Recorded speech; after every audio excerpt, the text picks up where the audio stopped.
Customer যা পেয়েছে তাই ঢেলেছে, তার জন্যই গাড়ির আজকে এই অবস্থা। তো বন্ধুরা, আমার সামনে দাঁড়িয়ে আছে সোনালিকা ওয়ালটাক 60। তো এই গাড়িটার পিছন সাইডটা পুরোটাই কিন্তু খোলা আছে। তো কেন খুলেছি বা কি কারণের জন্য খুলেছি আজকে আপনার সঙ্গে শেয়ার করব। তার জন্য সকল বন্ধুদের রিকোয়েস্ট থাকবে একটা ভিডিওটা বেশি বেশি করে শেয়ার করে অন্য কাউকে জানার সুযোগ করে দিবেন। তো অনেক ট্রাক্টরওয়ালা কমন ভুল যেটা করে থাকে সেটা হলো এই পিছনের অয়েলটা যখনই কমে যায় বা একাটুকুন লাগবে বা কম আছে, তখন সে করে কি সেখানে দোকানে গিয়ে কিন্তু বলে গিয়ার অয়েল দেন, না হলে হাইড্রোলিক অয়েল দিন। কিন্তু অ্যাকচুয়ালি এখানে গিয়ার অয়েল থাকে না, এখানে হাইড্রোলিক অয়েল থাকে না। আপনি যখন গিয়ার অয়েল চাইবেন তখন দোকানদার আপনাকে গিয়ার অয়েল দিবে, তখন এনে গিয়ার অয়েল ঢেলে দিচ্ছেন আপনি।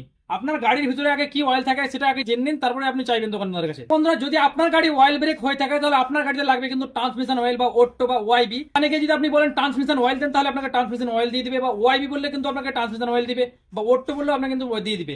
আর যদি আপনার অয়েল ব্রেক গাড়ি নাও হয়ে থাকে, আপনার যদি প্লেন ব্রেক হয়ে থাকে, তাহলে আপনি কিন্তু হাইড্রোলিক অয়েল ঢালতে পারেন। সেক্ষেত্রে আপনাকে কিছু বলা লাগবে না, আপনি হাইড্রোলিক অয়েল চাইলে আপনাকে হাইড্রোলিক অয়েল ঢেলে পারেন। আর যদি অয়েল ব্রেক হয়ে থাকে তাহলে কিন্তু হাইড্রোলিক অয়েল ঢালা যাবে না বা গিয়ার অয়েল ঢালা যাবে না।